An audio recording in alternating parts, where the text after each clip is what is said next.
Hey guys, how's it going? MrPantaloons 1 here. Let's take a quick look at the character stats in Reason 3. Now first off, we should start off with skills, because these have special requirements, such as Silver Tongue for instance.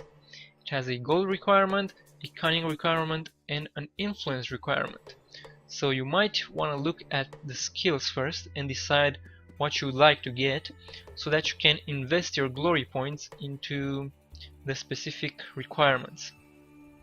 And another thing is that, let's say for instance I want to grab sneak, right?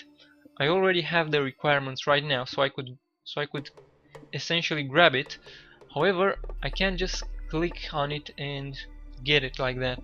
I will actually have to find a person who can teach me this ability. So you gotta keep this thing in mind when you first start off the game, since you won't know any teachers.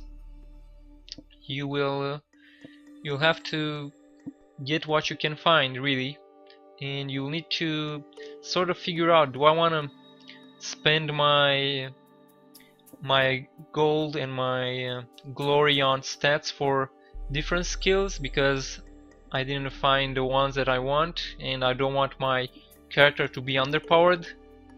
So that's a really good thing to think about. But anyway, let's look at all the skills, starting with melee. So we got piercing weapons. Fencing is in your blood. Your piercing weapons talent increased by 10 per level. That should mean plus 10 damage, I believe. Then we got swords, which just gives a all around plus 10 per level to both piercing weapons and slashing weapons, which are different types of swords. Slashing weapons are more of the pirate type swords, whereas piercing weapons are more of the nobleman's sword, the Inquisition and all that stuff. We got riposte. This skill lets you interrupt your enemy's attack with your own attack, so that's a good move. However, I believe you can only use riposte against other NPCs, so you can't really use it on monsters. So this thing might not be as useful as you would otherwise expect. Then you have Blade Dancer. Your attacks rain down on your enemy like hail. Your attack speed improves. This seems really good. Fencing Master. Only the best fighters are able to include an additional move in their combo attacks, so instead of 3 combo attacks you'll be able to perform 4 combo attacks with this one.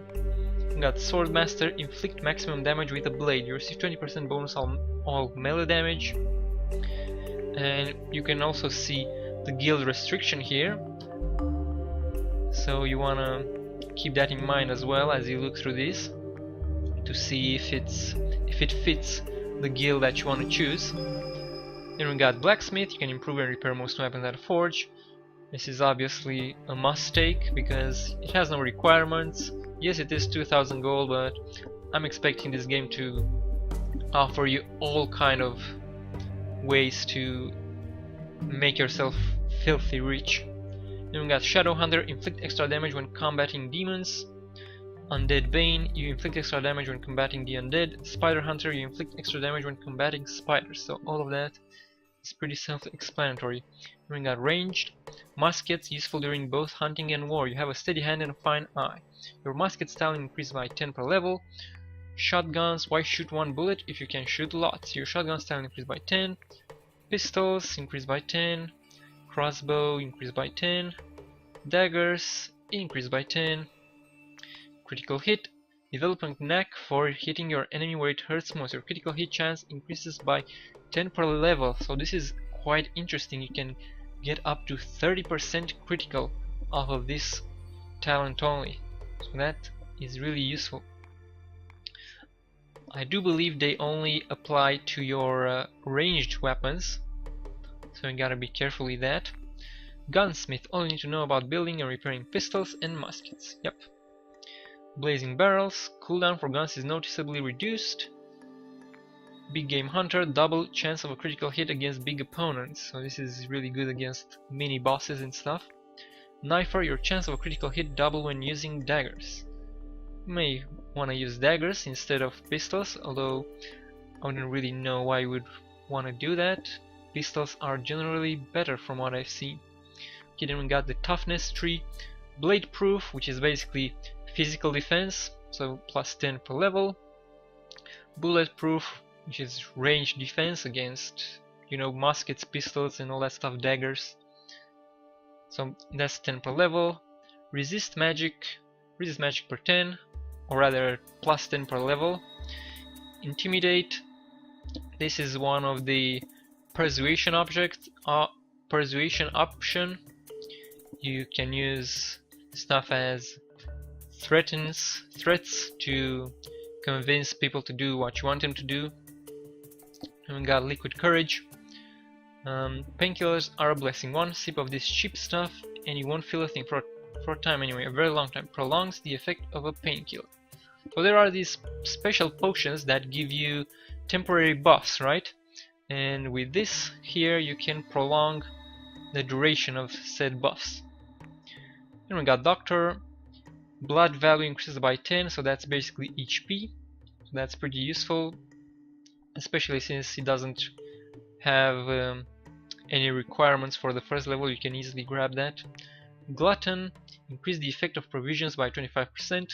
This is some sort of a greedy bastard ability. Such ability would suit me very well because I'm really greedy when it comes to using my potions, even though I get a billion of them.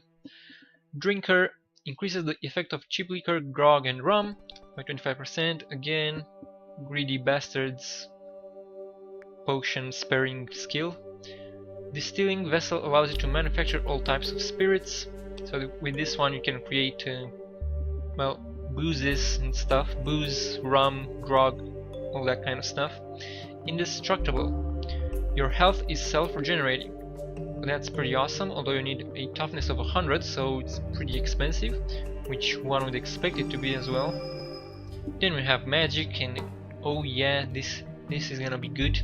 So we got Voodoo magic, increased by 10, Crystal magic, increased by 10, and you can already see the guild that it pertains to. So Voodoo magic is for pirates, Crystal magic for guardians, and Rune magic for demon hunters. So there are 3 factions in this game. So you really must think carefully about what you want to spend, what you want to spec into, rather.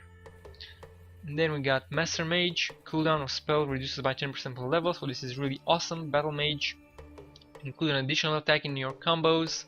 So when you perform spells, there are actual combos that you do with the spells, so this will give you more combo for your spells. You got Spell Dancer, the attack speed of your melee spells improves. Alchemy talent, you can create elixirs and stuff. Focus, increases your astral vision by 10 per level. The world of the dead and the spirits is often closer to you than it seems. I haven't really used this at all, so I'm not sure how good it is, but it obviously doesn't do any bad to grab 1 point in it, since it's pretty much free. Brew potions, you can brew potions, obviously. Create talisman, you can create talismans. Craft spells, you can craft spells. Now this might be only spell scrolls. Each of these items is bestowed with 1 charge of the spell. Yep, these are spell scrolls, which can be used only once. Ritual Master, improve the effect of potions even further. Prolong the effect of potions by 50%. That is pretty awesome if you're a drug addict or some kind like that.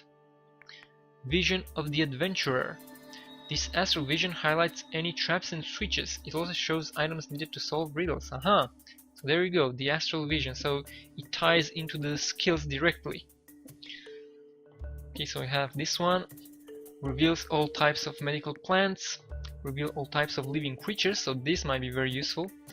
Reveal all types of undead. Reveal valuables.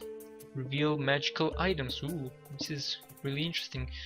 It is only for guardians though, unfortunately. Guardians are the mages pretty much in this game, I believe. Although each faction has their own spells. Visions of the Shadows. Reveal all type of shadow creatures. Reveal any weapons. There we go. And we have hunting. Carnivore, heal yourself by eating raw meat. It's pretty disgusting. Vegetarian, doubles the healing effect of plants. That's pretty funny. Shadow Eater, heal yourself by eating demon meat. That's disturbing. Prospector, ore and gold deposits have much higher yield. That is a must get right away, as it's free and you get a ton of shit out of it.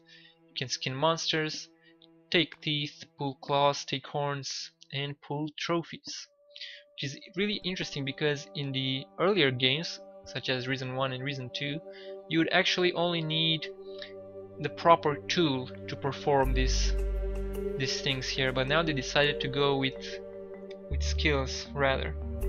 So this is pretty interesting because, you know, you do have to learn how to do that. Okay, and then we got Thievery. Master Thief, pickpocketing +10. Silver Tongue, this is the more diplomatic way of persuasion. So that's +10 per level. Sneak, move in silence. Haggler, traders will give you a discount of 5% per level. This is probably one of the most useless skills because, let's face it, you're gonna be filthy rich in the end, so you're not gonna make use of this. We got Monkey Trainer. Perhaps it's only the banana, but a monkey can be turned into quite a skilled thief. Now, in the earlier games, Reason 1 and Reason 2, you could use monkeys or other spells that would make you access certain cracks in the walls that would allow you to access new areas, secret areas, where you would get like epic loot, new weapons, new armors, new stuff like that. So this might be quite useful, although we do not know yet. Or rather, I do not know yet because I haven't met quite such a situation so far. And we've also got the turn into parrot spell already, so that might be enough. And also you need 40 influence for this one, which is really interesting. One would expect more thievery stuff. And finally, safe cracking, picking talent +10, of course. And it is good to know that there are actual spells that unlock stuff, so you need to make sure that if you're gonna get that spell, you probably shouldn't get this. So there you go, guys, that's all the skills. And finally we got attributes. So we got melee, affects the damage caused by melee weapons, and you have the breakdown there, piercing, slashing, and from swords. Then we got range, shotguns, muskets, and a 5% critical hit base. Cunning affects the damage caused by throwing daggers, pistols, and crossbows. Influence affects the leveling of Silver Tongue and Intimidate. Toughness affects armor rating against weapons and magic. Dexterity affects the leveling of pickpocketing and lockpicking. Magic affects the leveling of spells. And finally, Spirit affects the leveling of potion skills and astral vision. So there you go, guys, that's pretty much it. And you also got your HP bar here. You got your soul level, which I'm not really sure what it is used for right now.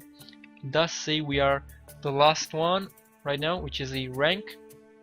One would think that when we are going to join a guild, our rank will change appropriately, or our rank would be tied in our soul level, and maybe the interactions that we have with different people will change according to our level of soul.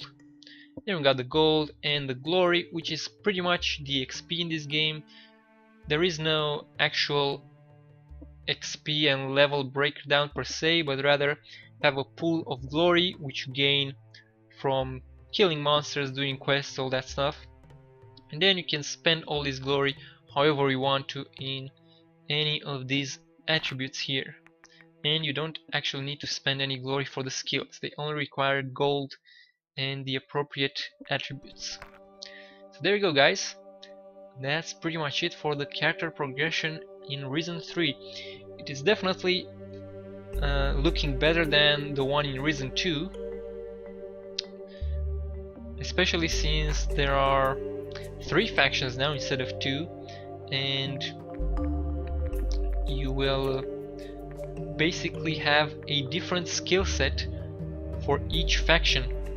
which really leaves room for further playthroughs. So potentially 3 playthroughs, which is really awesome. But anyway, enough of that. If this video was helpful to you, make sure to like, leave a comment, subscribe. Thanks for watching, and I'll see you next time. Bye bye.